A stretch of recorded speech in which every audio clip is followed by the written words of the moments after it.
Hi children, this is Shamlena. Today we are going to learn a beautiful story. This is our second chapter. Our chapter name is The Fisherman and the Genie. Are you ready for the lesson? Let's start. The Fisherman and the Genie. Let's read the story The Fisherman and the Genie, adapted from the Arabian Nights. A fisherman lived with his wife and children close to the sea. The fisherman promised himself that he would not throw his net into the sea more than 4 times every day. Most of the time, he brought home enough fish to sell and also to cook some for dinner. Early one morning, the fisherman threw his net into the water, and very quickly his net became heavy. He used all his energy to pull it out. He was excited. But what do you think he found in his net? It was the dead body of a donkey. He threw his net back into the water. Again, it became heavy. Of fish in my net. I shall sell some and we shall have some for dinner. All he found in the net was a bag full of garbage. Oh no, he cried. What is happening? Are we have to no fish for dinner tonight? He threw the net in for the third time.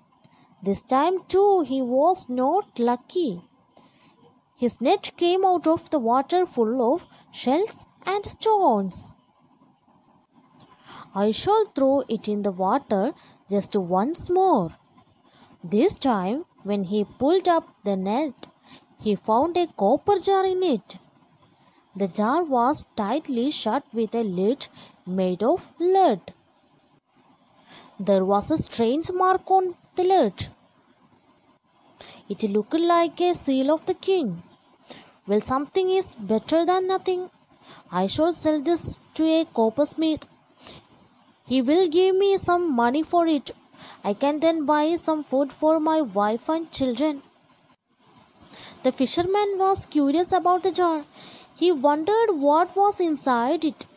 He shook it, but there was no sound. Then he took off the lid and poof! Out came a lot of thick smoke. The smoke spread all over the sky and took the shape of a monstrous, scary genie. The fisherman crouched on the ground. It was like a frightened rabbit facing a fierce hunting dog. What had he done? The first thought he had was that he should run away as fast as his legs could carry him. "O king of all genies, I shall never disobey you again." The fisherman felt a bit better. "What are you talking about? I am not a king." "How did you come out of this jar?" "Talk to me properly, otherwise I shall not think twice. I shall kill you and be on my way." "Oh my! I have been so polite to you. Why must you think of killing me?" "I have been shut up in this jar for 300 years. "Then you should be happy. I have let you out. Why do you want to kill me?" "I was shut inside this jar by the king of all genies because I had disobeyed his rules. Nobody set me free.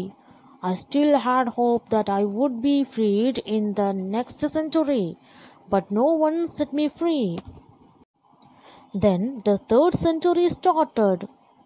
I thought that if I was free, I would make the person who freed me a king. I would stay by his side and help him." Then the genie screamed loudly, and it seemed as if the whole earth shook. "No one came to free me in the third century, so tell me." Then I promised that I would kill the person who freed me. "How do you want to die?" "Please don't kill me, great genie. I have helped you."